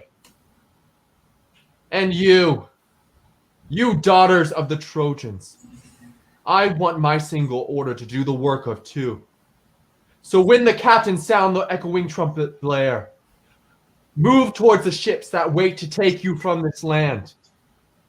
And you go too, saddest of all old women. Odysseus has sent these men for you, whose lot it is to drive you from your homeland to be his slave. Ah, how miserable I am. This is the final destination of all my suffering, where all of it was heading all along. I'm leaving my country, my cities sunk in flame. Come, old feet, hobble as best you can, so one last time I can salute the city in all its misery. Oh, Troy, whose greatness roared like a wind across all Trojan lands. Your very name is being disappeared, the last thing stolen. They're burning you to nothing. And we are dragged away, already slaves. Oh gods, yet why invoke them now? When did they ever listen to my cries? Let's run into the pyre. Better to die here burning in my homeland as it burns. Poor woman, your mind has broken under the weight of all your pain. Men, lead her off, no shirking. Bring her to Odysseus, her owner. Otoi, Zeus, son of Kronos, lord of Phrygia, founding father, do you see what's happening? How we suffer, the disgrace to the Dardanian line. He has seen, he sees, and yet the great city is a city no more. There is no Troy. Otoi. Ilium blazes. Flames break in waves over the houses of Pergamum, against the citadel, along the summit of the walls. Our homeland fallen to the spear is dwindling as smoke thins to nothing on a wing of wind. O land where all my children flourished. Alas! O children, hear me. Hear your mother's cry. You're crying to the dead, singing the saddest dirge.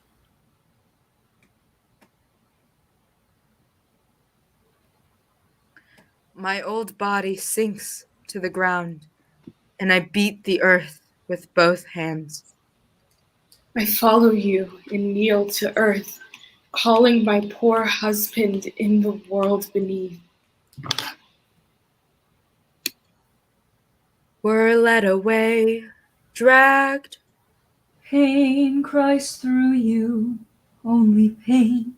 To a slave's house. And far from my country too.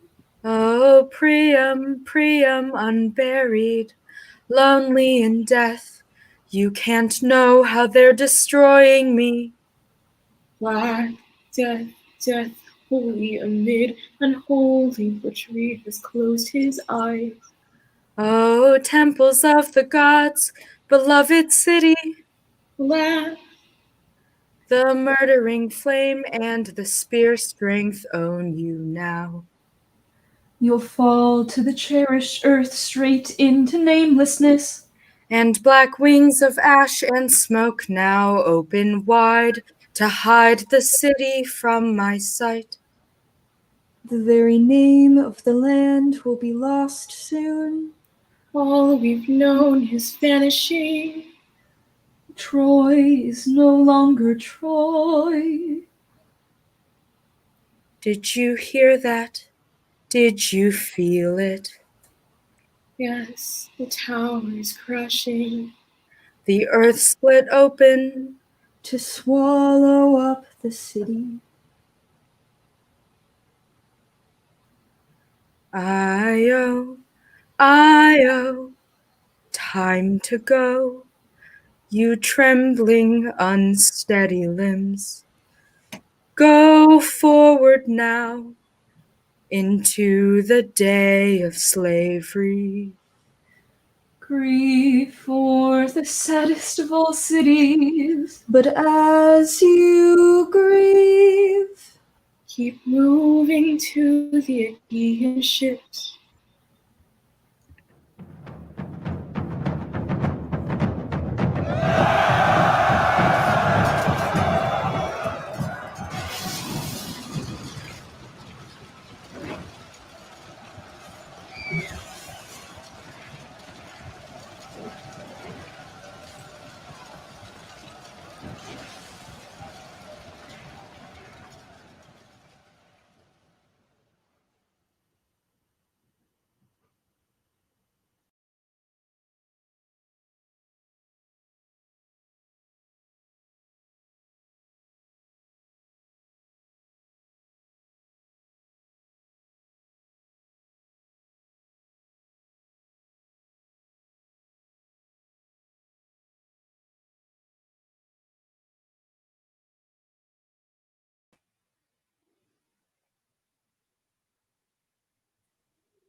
Hi, everyone. So we are going to be hosting a brief talkback now that the show is finished. Hi, everyone. So we are going to be hosting a brief talkback now that the show is finished. Hi, everyone.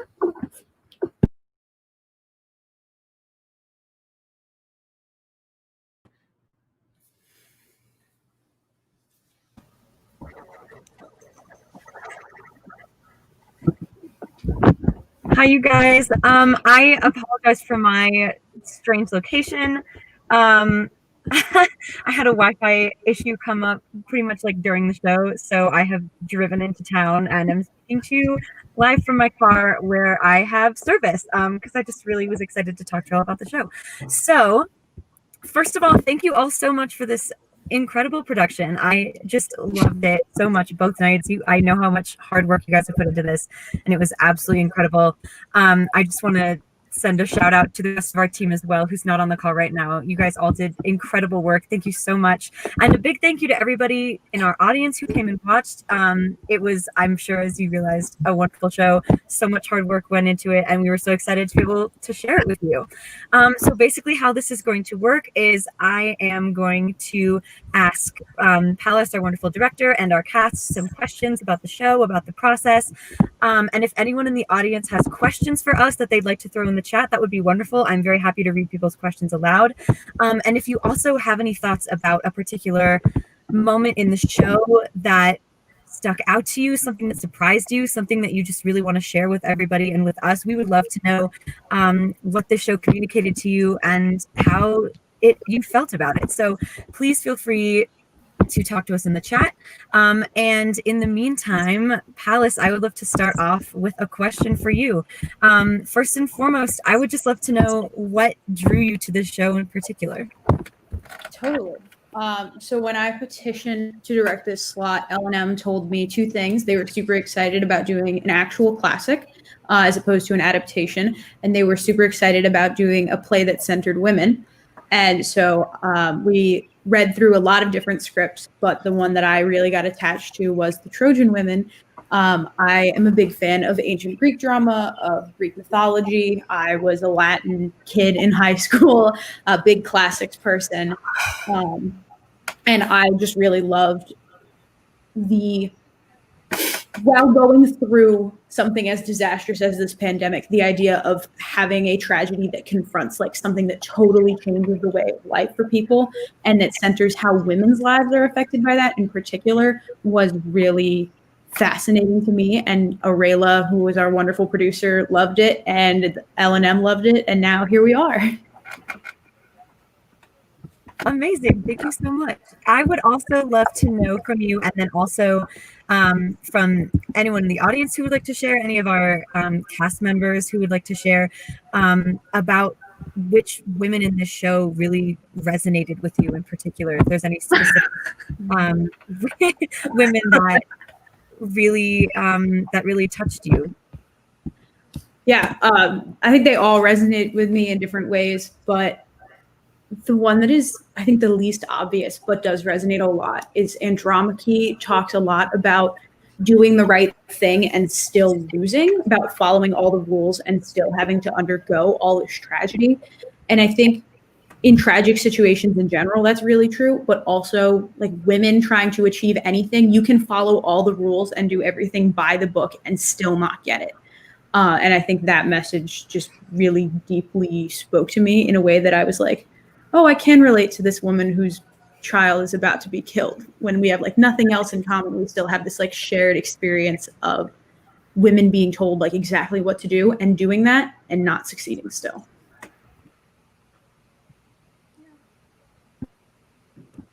Thank you so much for that. If there's anybody else in the cast who wants to answer that question, whether it's about your own character or a different character that really resonates with you in this show, I would love to hear it. If not, I also have other questions for everybody. But if anything comes to mind, definitely feel free to shout it out. I'll second everything Palace said. I think Andromache is really interesting, and I had a really great time diving into her. And I was so surprised reading the script with this like ancient Greek drama, how much it talks about like what a woman's role is and what restrictions women have and the role that women are asked to play, whether or not they want to or not. And that being the only avenue towards success or security at all being a very specific set of things you have to do. And I was so surprised to find that conversation happening in this ancient play, but it was so cool to dive into. I did resonate with Hecuba, but there was like a fundamental thing that I realized that I didn't have in common with her. And it's that she lets herself like feel the reaction that she feels to things. Because I had like a gut instinct to like judge her for being whiny or being, she's like, oh, I'm so miserable. But I'm like, she's literally, her daughter just died. She's allowed to be. And I just was like, to what lengths am I like conditioned to go to invalidate like women's pain and also like the pain I feel when I feel it? Why is my first instinct to, be like, but it's okay. Like worse things happen. So now I think I resonate a lot more with it, which I think is pretty neat. Also, a quick shout out to Cassandra. Yeah. She's so cool. Apollo is like her boss and she does her job very well. She essentially prophesizes the entire Odyssey in the show and no one believes her. That struggle of just not being heard, of like speaking to the void every time you're trying to talk, is definitely really relatable. Yeah, I remember listening to that monologue by Cassandra and just realizing, like, wait a minute, she's literally saying everything that's about to happen. And this whole time, everybody's calling her crazy. That was such an important moment in the show. I absolutely agree. I think a lot of those answers kind of bring me to another question that I have for you all, which is, what is something about this show that surprised you about either this process or the story or these characters? I think, Palace, if there's something that you would like to start with, I'd love to hear from you first and then from our actors. Yeah, I think about the process. I was surprised how much like genuine community I feel we were able to build, not just between the people who are like here right now, but also our wonderful team of designers and like business team. I feel like I know everybody on this team a lot better than I did when we started, which has been super exciting and wonderful, that even in this time of virtual theater, we have that. And then about the play, there are moments when it's like really funny. Like out of nowhere. Like when Hecuba says, witless rhymes with Cyprus, that is so unbelievably funny. In the middle of like the debate that they're having is about like whether someone is going to die or not. And she's saying like the funniest stuff she says in the whole play. And I think those moments of light in this like very, very dark play are so important. And it's so important to remember that like, just because there's a lot of bad things happening in the world all the time, feels like every moment, doesn't mean that you're not allowed to like have those moments of joy with other people.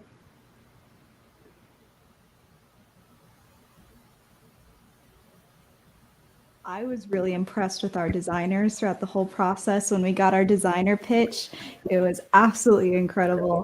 And it's just crazy how much, we're all in separate rooms, but like, look at our green screens and look at this. Zoe took pictures of these and sent it to everyone, and Harrison did our lighting.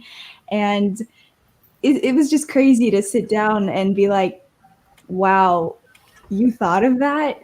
Because there's no way I would have been able to think of that. I'm really like sitting here for 2 hours with like a ring light, LED tape around my laptop, poster board behind me, and I feel so transported. Like even though I'm looking into like a 21st century device, like it feels real. And I was so shocked that like we could make that connection and make that jump in time, even though we're literally online. So that was amazing. Amazing. I love all of those answers and could not agree more.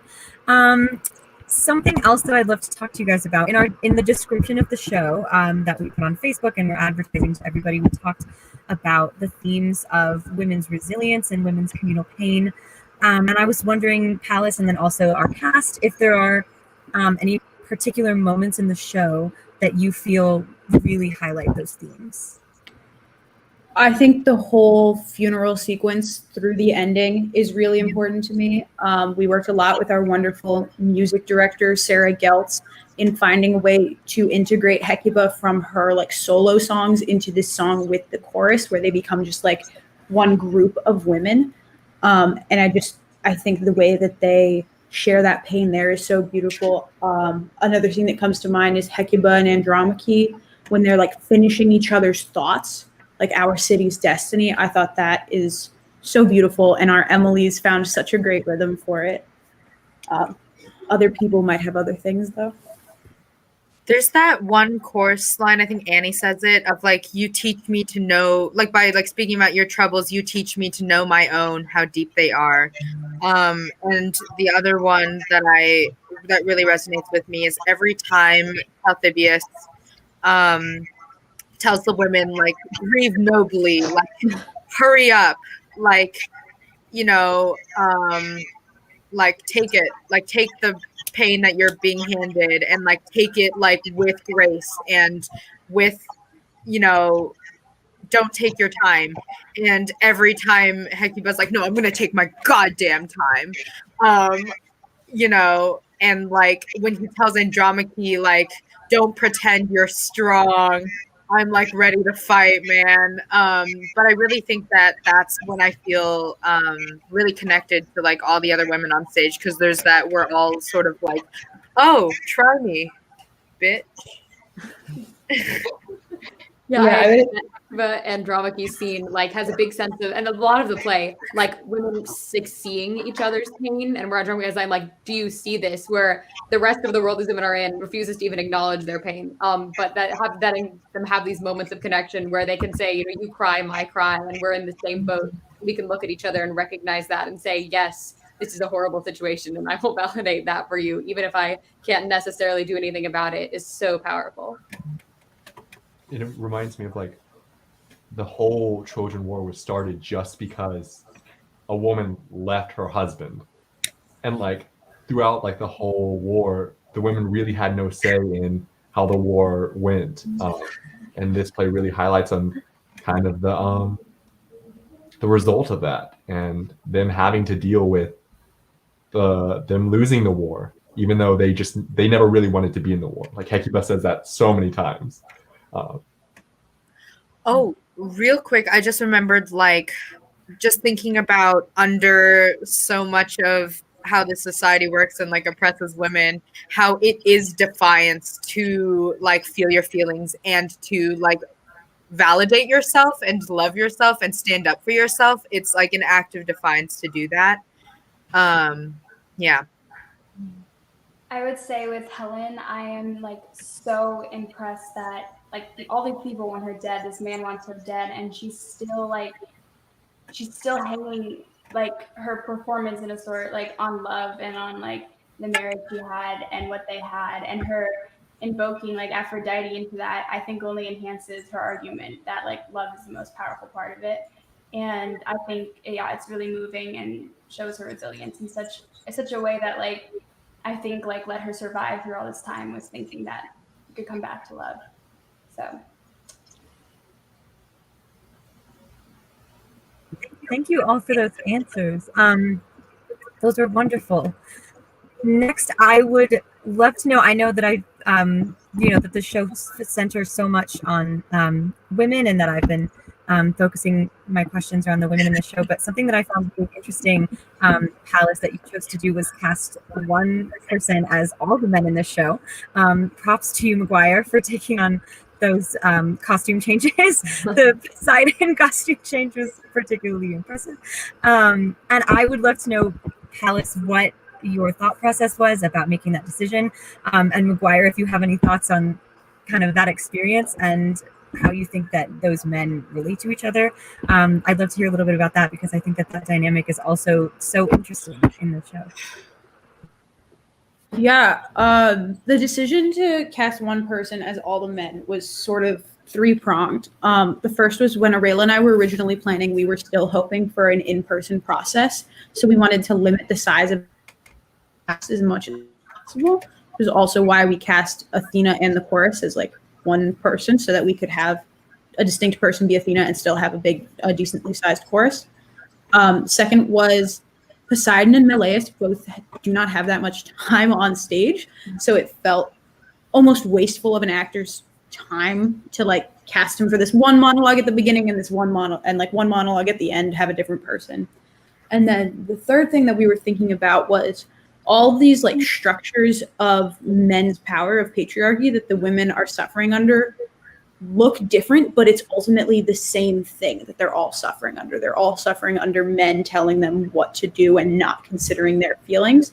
And having one man play all of those parts was a very easy way to be like, misogyny and patriarchy have a lot of different faces maybe, but it's one system. You really Sorry, you're the face of patriarchy. Yeah, exactly what Palace pretty much said. I mean, when you look at each like male character in this play, they all kind of have some kind of like dominant, some way of like suppressing the women in the play. I mean, you look in the beginning of Poseidon and how everything, since he's a god, everything is just so like minuscule, like on a minuscule scale. He really doesn't care what happens, and he like talks about the women like almost as if they were nothing. He just kind of like lists them off. Then you have Talthybius, who does have like kind of like a soft side, but at the end of the day, he's there to do a job, and he finishes that job. You know, he doesn't try to help them in any way. And then you got Menelaus, who is Menelaus, and started the war. I mean, it was just like rude, but yeah, I mean, pretty much what Palace said. Like, it was really interesting diving into each character and figuring out where they're soft, like their soft sides, but also like where they do kind of exert their dominance, where they get that power. Yeah. Amazing. This next question is specifically for our wonderful cast. What was your favorite scene to do? I just would love to know. The whole show was wonderful and amazing, and if it's hard to pick a favorite, I understand. But I'm just so curious to know, you know, on your end, what was the most fun to dive into? I have to say, hands down, it has to be the scene where Hecuba just tears into Helen. It's so fun and petty and catty, and you don't expect it in a tragedy like this. But it was just like it's really fun to kind of get to sit there and like side eye, even if I don't know if I like agree with the whole let's throw everything on Helen thing. But it really was just fun to kind of act that out, especially as an interruption to all of the pain and grieving of the rest of the show. Your guys' side-eyeing was like insanely good. I was like half of what was making me angry. It was so good. I really am very fond of my opening monologue scene. It was the one that we read for callbacks. And I was like in Joe Blanchard's like dingy garage. There were like 3 spiders like right in front of me. Like I could see his mom like through the kitchen window, but somehow I like the language just paints such a picture. It does so much of the work for you. It's like I really fell in love with the text doing that monologue. And I love like conjuring it up in my head every time. And it also is just like a very empowering and familiar sort of like gathering of strength, pulling it together type deal. And it's really, I don't know, I find it really, really empowering and inspiring. Yeah. One of my favorite rehearsals was when we devised the very, very end of the show, when we were doing the music for that song. Because first of all, it's just written in a way that pays off the rest of the show so well. Like after there have been so many like disagreements and like Harlan was talking about, like the pettiness of the Helen scene, the end just really like kind of levels everything and everyone at the same time and brings them together. And that, I think that song was like one of the fastest ones that came together just because we were listening so hard because that's what the characters were doing. And like repeating each other's motifs. And it just, that's always my favorite at the very end. It was so funny because we accidentally got like a lot of like themes and motifs because I'm not like a singer. So I was like, Ruby's gonna do something and I'm gonna do the same thing. But it ended up being thematic. So Yeah, I also had a great time with the singing in the show. It was like devising music for a Greek tragedy. What is this going to be? But it was so neat to find like the additional level of like specificity and expressiveness and storytelling and detail and everything when we added that music to it. And I like found more every time I did it. And we like seeing everyone else's, they were all so different and added so much and were so powerful. And shout out to Sarah for helping us with that. And for Palace and Sarah for coming up with the idea of adding music back into this the way that like Greek dramas had historically. And so that was a real highlight that I also like didn't expect. It was a fun adventure.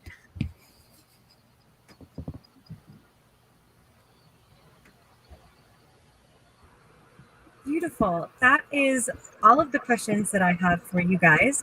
Emily Z, you did an amazing job with the music devising. Don't don't be overly helpful. You were wonderful. So if anybody in the audience has any questions for us, please again feel free to send them out. Otherwise, I think that this is going to be the end of our talk back. It was so lovely to get to talk about these things with you guys. I was really excited to discuss some of these themes and get a little bit more insight into how the process was for all of you. So thank you so much for joining me. Thank you so much for the show. It was wonderful, and all of the work that you guys managed to pull together over Zoom was so impressive, so fantastic. Brought a lot of joy back into my life after a quarter with very little to no theater in the spring. So congratulations on finishing this show. It was wonderful. Have an amazing night. Thank you. Thank Thank you. Thank you guys for coming to see it.